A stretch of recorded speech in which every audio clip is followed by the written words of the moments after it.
여러분 안녕하세요. 저는 이번 시간에 여러분과 함께 무역실무의 강의를 맡게 된 김진규입니다. 수출의 관문이라고 할 수 있는 수출 통관 절차와 그리고 관세 환급 제도에 대해서 말씀을 드리도록 하겠습니다. 통관이란 수출입 물품을 수출입 업체가 수출을 하는 경우 또는 수입하는 경우 세관에 신고하는 행위를 말합니다. 여기에는 수출 통관, 수입 통관, 그리고 반송 통관 등이 있습니다. 이번 시간에는 수출 통관의 프로세스와 효과에 대해서 말씀을 드리도록 하겠습니다. 먼저 수출 통관의 절차입니다. 첫 번째, 세관에 수출 신고를 하는 행위인데요. 관세법상 수출 신고를 할 수 있는 자는 수출 화주 또는 신고 대리인인 관세사가 되겠습니다. 일반적으로 우리나라에서는 수출 화주가 직접 통관하는 것보다는 신고 대리인인 관세사를 통해서 통관 대행을 맡기는 것이 일반적입니다. 수출 화주가 수출 신고를 하기 위한 수출 자료, 즉 상업 송장, 포장 명세서, 수출 요건 확인서 등을 관세사에게 제공을 하면 관세사는 이와 같은 자료를 검토 후에 관세청 유니패스 시스템을 통해서 수출 신고서를 전자신고하게 됩니다. 두 번째는 이와 같은 수출 신고서가 접수되면 관세청 우보화물 선별 시스템, 즉 CS 시스템에서는 이러한 수출 물품에 대한 검사 대상 여부를 선별하게 됩니다. 이때 만일 세관의 서류심사 또는 물품 검사로 결정이 난다면 서류심사의 경우에 있어서는 전자문서 신고한 수출신고 내역을 출력하여 세관에 방문해서 담당 공무원에게 설명을 해야 됩니다. 또한 만일 물품 검사가 일어나게 된다면 현재 물품이 위치한 신고지의 세관 공무원과 함께 가서 세관 공무원의 입회하에 물품을 검사하게 됩니다. 네 번째는 수출신고 수리입니다. 신고 수리라고 하는 것은 관세청에서 신고 수리에 대한 관세행정청의 처분을 의미합니다. 그리고 이러한 신고 수리의 결과로서는 수출신고 필증이 발급이 되게 되는데 이때 중요한 것은 수출신고 수리가 완료되었다는 것은 해당 물품이 내국 물품에서 외국 물품으로 자격이 변경되었다는 것을 의미합니다. 따라서 외국 물품으로 자격이 변경된 물품은 국내 운송을 통해서 항만 또는 공항 등의 적재지에 이동을 하게 되고 이후 외국을 항행하는 배나 비행기에 적재가 되게 됩니다. 자, 이때 우리가 유의할 것은 수출신고 수리로부터 30일 이내에 적재 이행 의무를 완료를 해야 된다는 점입니다. 만일 수출자가 이러한 적재 이행 의무를 하지 않게 되면 과태료가 발생할 수 있는 부분이 발생하기 때문에 여러분들께서는 반드시 우리 물품이 선적이 된 이후에는 관세청 유니패스 시스템에 들어가서 우리 물품이 정상적으로 적재가 되었는지를 확인하실 필요가 있겠습니다. 다음은 수출 통관 절차에 대해서 도해를 보고 설명드리도록 하겠습니다. 수출자는 수출 신고를 하기 위해서 수출 신고와 관련된 자료를 준비해서 관세사에게 제공을 하게 됩니다. 관세사는 수출자로부터 수출 신고 의뢰를 받으면서 수취한 자료에 대해서 검토 후 해당 수출 물품의 품목 분류를 통해서 HS 코드를 확인하게 됩니다. HS 코드가 확인이 되면 요건 확인 대상 여부를 확인하게 되는데요. 만일 해당 수출 물품이 요건 확인 대상이 해당이 된다면 요건 확인 기간에 신청을 하여 승인을 받는 절차를 갖게 됩니다. 반면 만일 해당 수출 물품이 요건 확인 대상이 아니라면 바로 전자문서를 통해서 세관에 수출 신고를 하게 되는 것입니다. 수출 신고가 접수된 세관 공무원에서는 CS 시스템의 도움을 받아 해당 물품의 검사 대상 여부를 판정하게 되고 만일 검사에 해당이 된다면 이 경우 수출 신고지에 있는 물품의 검사를 하게 되는데요. 이때는 세관 공무원과 관세사, 사무원이 같이 입회를 해서 물품을 검사하게 됩니다. 만일 해당 수출 물품이 검사 대상 여부 생략이라면 바로 세관 공무원은 접수된 수출 신고의 내용을 심사하게 됩니다. 심사 결과 특별한 이상이 없다고 판단이 되면 수출 신고 수리라는 행위를 하게 되고 이에 대한 수출 신고 수리 통보를 하게 됩니다. 수출 신고 수리가 통보가 될 때 나오는 결과물이 바로 수출 신고 필증이라고 말씀드릴 수가 있겠고, 이러한 수출 신고 필증이 발급되었다는 것은 내공품이 외공품으로 자격이 변경되었기 때문에 이후 내륙 운송을 통해서 적재지로 이동한 물품이 외국을 항행하는 배나 비행기에 선적이 되어 운송이 될 수 있음을 말씀을 드리는 것입니다.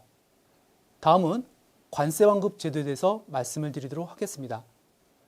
여기서는 첫 번째, 관세환급이 무엇인지에 대한 정의에 대해서 설명을 드릴 것이고, 두 번째, 관세환급은 관세법상의 관세환급과 환급특례법상의 관세환급으로 구분할 수가 있겠습니다. 관세환급의 정의는 다음과 같습니다. 납세자가 일정 환급 요건을 충족하게 되면 수입 시에 납부하였거나 또는 납부해야 할 관세 등을 다시 관세청에서 되돌려주는 것, 또 환급 신청의 입장에서는 되돌려 받는 것을 의미합니다. 관세법상의 환급과 환급특례법상의 환급에 대해서 구분져서 설명드리도록 하겠습니다. 첫 번째, 관세법상의 환급은 과호납 환급이 있습니다. 과호납 환급이란 수입자가 수입 신고를 하고 납부한 관세액에 대해서 과다 또는 착오로 납부를 한 경우 이를 나중에 인식을 하게 되었을 때 이렇게 과다 납부한 관세 등에 대해서 환급을 신청하는 것을 말합니다. 두 번째는 계약상의 물품의 환급입니다. 수출상과 수입상은 물품 매매 계약을 체결하고 이를 근거로 해서 수출상이 수입상에게 물품을 송부하게 됩니다. 그런데 수입상이 물품을 실용해 보니까 이것은 우리가 계약했을 때의 물품과 다른 물품이 입고가 된 것입니다. 자, 이랬을 경우 수입상은 해당 물품을 다시 수출상에게 재수출을 하게 되고 이후 최초 수입 시에 납부한 관세액에 대해서 환급을 신청하게 되는 것입니다. 세 번째는 멸실, 변질, 손상 등의 환급이 있습니다. 수입자가 수입 물품을 세관에 신고한 이후 수입 신고 수리가 완료가 되었습니다. 그런데 이렇게 세금을 납부하고 신고 수리된 물품이 세관에서 지정한 지정 보세 구역에 반입되어 있는 상황에서 화재 등으로 인해서 해당 수입 물품이 멸실, 변질 또는 손상 등이 되었다면 그 손상된 가치만큼 기존에 납부한 관세에 관하여 전부 또는 일부를 환급해주는 제도를 말합니다. 다음은 환급특례법상의 관세 환급입니다. 여기에는 크게 개별환급과 간이적인 환급 두 가지로 나뉘어 볼 수가 있는데요. 특히 개별환급에는 원상태의 환급을 포함을 합니다. 두 번째 간이적인 환급은 중소수출 기업을 지원하기 위해서 정부에서 개별환급에 비해서 간소화된 절차로 환급을 해주는 것을 의미합니다. 따라서 환급특례법상의 관세 환급에 대해서는 다음 페이지에서 좀 더 자세히 설명드리도록 하겠습니다. 우리가 수출품을 생산하기 위해서는 수출용 원재료가 필요합니다.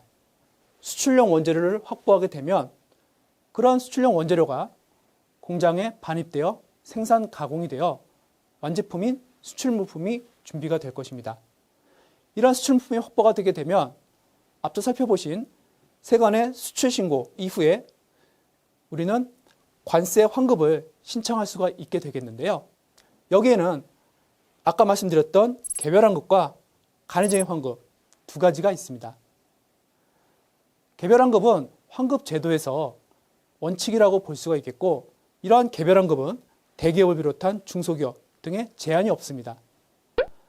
구비의 서류는 많지만 그만큼 정확하게 환급액을 산정해서 환급받을 수가 있기 때문에 환급액이 일반적으로 간이적인 환급에 비해서 높다고 볼 수가 있겠습니다.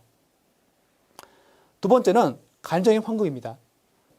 매년 관세청에서는 간이정액 환급률 표라는 것을 고시를 합니다.